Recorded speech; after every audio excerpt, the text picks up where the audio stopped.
और शेष तो बड़े होते ही हैं। क्यों होते बड़े? आपके हृदय में हाथी के प्रति वात्सल्य जगे तो क्या हाथी को गोद में लेके आप खिला सकते हैं? पलसाना वाले मान जी, आप खिला सकते हैं कि हाथी को बढ़िया प्रेम से पीठ पे हाथ फिरावें, गोद में लें, पुचकारें? कर नहीं सकते। वो पांव ही धर देगा तो जय सिया राम। हाथी को वात्सल्य देने के लिए हाथी से विकार विशाल आकार चाहिए और हाथी से अधिक शक्ति चाहिए। हाथी से बड़ा हो, इतना वजन झेलने में समर्थ हो तो गोद में खिलावे। कैसे हैं भगवान शेष? साक्षात श्री भूलीला समेत वैकुंठनाथ भगवान जिनकी गोद में विराजते हैं।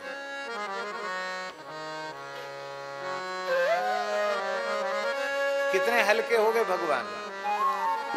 गुरु शब्द का अर्थ होता भारी। गुरु माने वजनदार, भारी। तो शेष जी गुरु तत्व हैं, भारी हैं। इसका तत्व है भगवत तत्व को धारण गुरु तत्व ही कर सकता है। आचार्य तत्व ही भगवत तत्व को धारण कर सकता है और भगवत तत्व को धारण करने की सामर्थ्य किसी में नहीं। शेष जी भगवान को गोद में लेकर के रहते हैं। क्या नहीं बन जाते हैं? सैया बन गए, सिंहासन बन गए, चरण पादुका बन गए, पादपीठ बन गए, दंड बन गए, छत्र बन गए, क्या नहीं बन गए? सब कुछ बन गए भगवान के। अकेले ही सर्वविध कैंकर्य भगवान का करते हैं। इसलिए संपूर्ण जीवों का आचार्यत्व शेष जी को प्रदान किया गया है।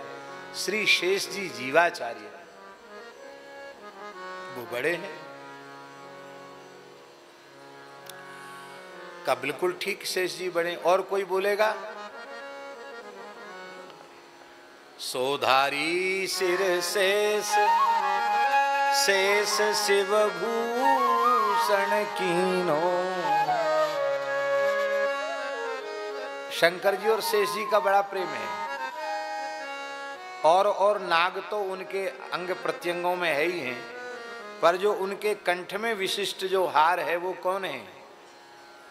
पुराणों के अनुसार, शिव पुराण, स्कंद पुराण, लिंग पुराण आदि के अनुसार नागेंद्र हाराय। नागेंद्र कौन है? शेष जी को छोड़कर कोई नागेंद्र नहीं है। नागेंद्र हाराय त्रिलोचनाय भस्मांगरागाय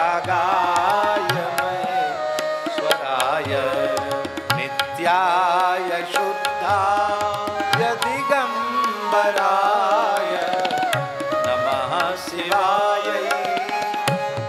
नमः शिवाय, नमः शिवाय, नमः शिवाय, नमः शिवाय, नमः शिवाय।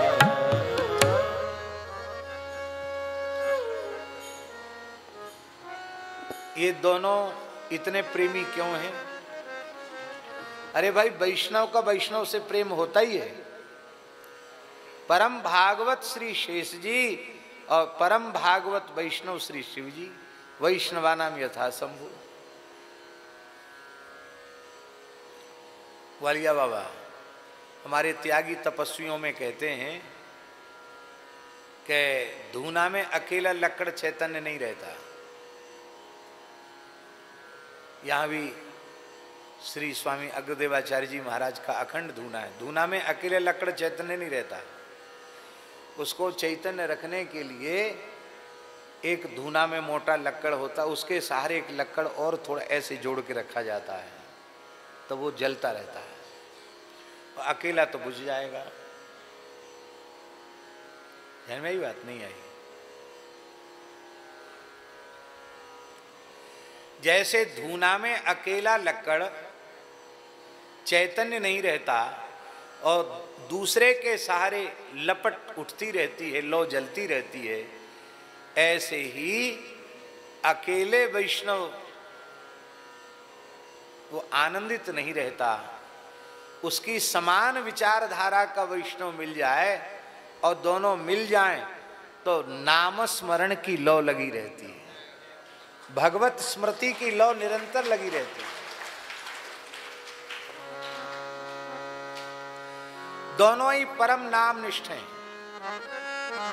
शेष जी तो इतने बड़े नाम निष्ठ हैं कि 1000 मुखों से 2000 जिह्वाओं से निरंतर भगवान नाम का जप करते हैं।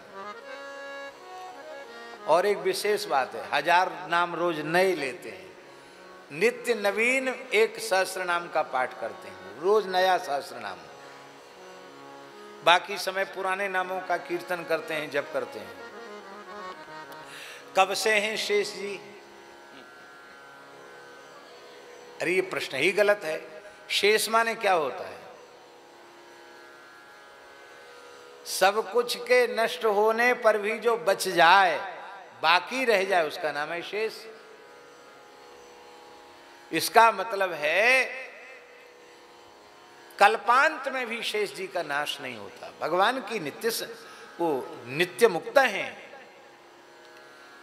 वो भगवत स्वरूप ही हैं, भगवत कोटि के ही हैं। वो भगवान की कोटि से अलग नहीं है शेष जी। अब सृष्टि के क्रम में अलग अलग उनके इतिहास प्रसिद्ध हैं, वो एक अलग बात है।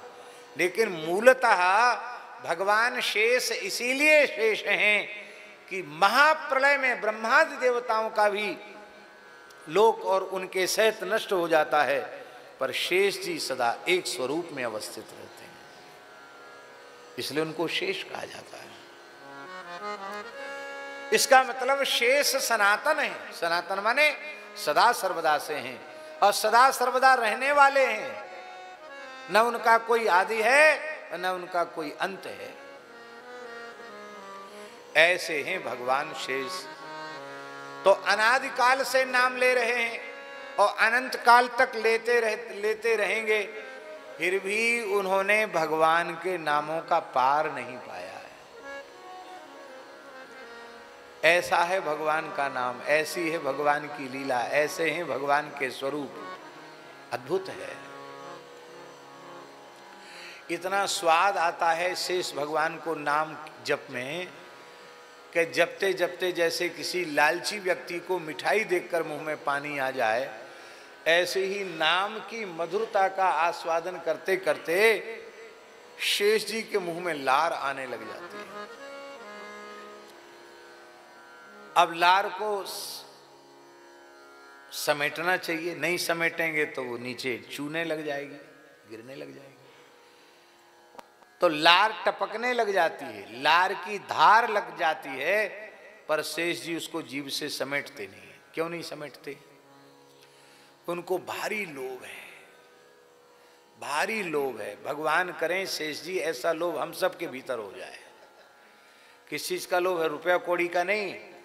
शेष जी के भीतर इस बात का लोभ है, वो सोचते हैं जब तक जीव से लार समेटेंगे तब तक भगवान नाम का एक अक्षर छूट जाएगा, एक मात्रा छूट जाएगी। एक मात्रा एक अक्षर भी छूट जाए, ये इतना बड़ा घाटा है कि इसको कहा नहीं जा सकता। लार बहती है तो बहने दो, नाम में कंजूसी नहीं करेंगे।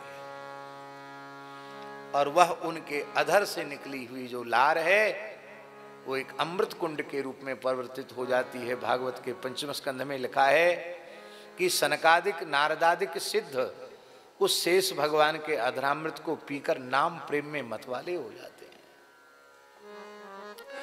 अच्छा, अब हम एक बात आपसे पूछ रहे हैं, शेष जी हैं तो भगवत स्वरूप ही, लेकिन हैं तो आखिर विषधर स्वरूप में है कि नहीं? सर्प के मुख में अमृत होता है कि विष होता है? बोलो, विष ही होता है। आप कहें शेष जी के मुख में नहीं? नहीं, हम कहते हैं। कैसे? पुराणों में लिखा है कि जब भगवान महाप्रलय काल में संकेत करते हैं और भगवान शेष करते हैं, एक फुफकार लगाते हैं शेष जी और सारा ब्रह्मांड अयोग गोलक के समान लाल हो जाता है जल करके।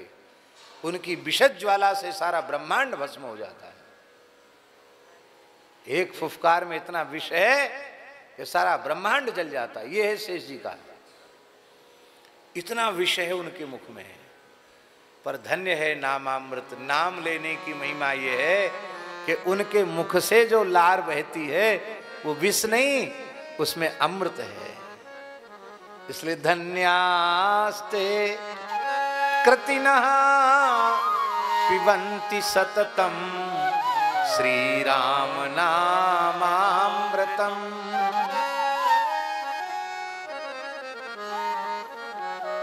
जिसके मुख में विष है, नाम के महात्म्य से, नामामृत के कारण उसके मुख से लार के रूप में विष नहीं अमृत प्रकट होता है।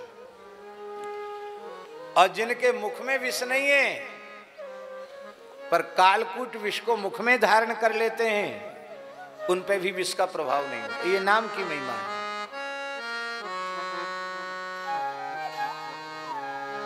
नाम प्रभाव जाने शिवनी को, नाम प्रभाव जानी शिवनी को, कालकूट फल दीन हमी को, कालकूट फल दीन हमी को।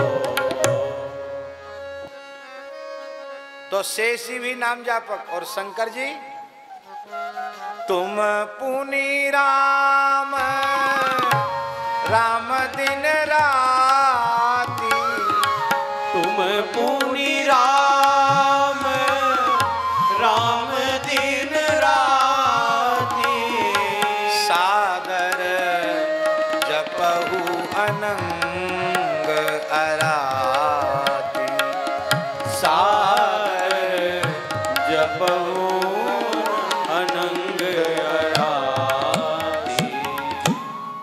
शेषी भी नामनिष्ठ संत और भोले बाबा भी नामनिष्ठ संत, इसलिए धूना में दोनों लक्कड़ एक साथ लग गए तो नाम की लो लगी हुई है। शंकर जी 5 मुखों से नाम ले रहे हैं निरंतर, और शेष जी 1000 मुखों से ले रहे हैं निरंतर। मिला के कितने हो गए बोलो? 10 लोग बैठ के कीर्तन करते हैं स्वामी जी, तो सब बोलते नहीं है, कोई तो करते हैं खाली, कुछ कोई झाल मजीरा कूटते हैं, ठीक से बोलते नहीं हैं। और कीर्तन वालों का बढ़िया कीर्तन सुनो, सबके लिए हम नहीं कह रहे हैं, प्रायः तो उनका 12 बजे से 3 बजे के बीच में कीर्तन सुनना चाहिए।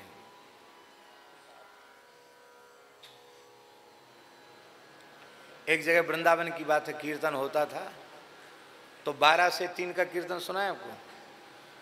श्री राम जय राम जय हे, श्री राम जय राम जय।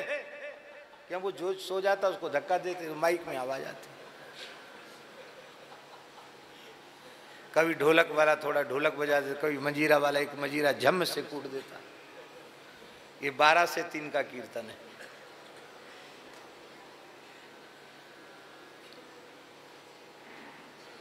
पर धन्य है भगवान शिव और उनके कंठ से, छाती से लगे हुए शेष जी।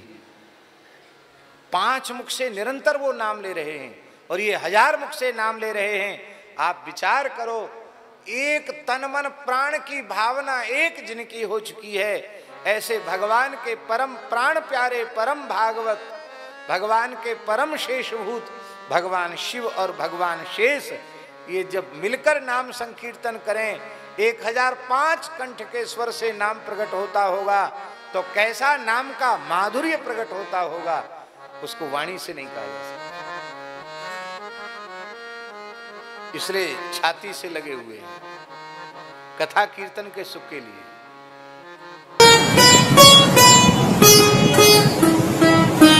श्री सीताराम प्रतिदिन सत्संग एवं दर्शन के लिए श्री महाराज जी के ऑफिशियल चैनल को जरूर सब्सक्राइब करें।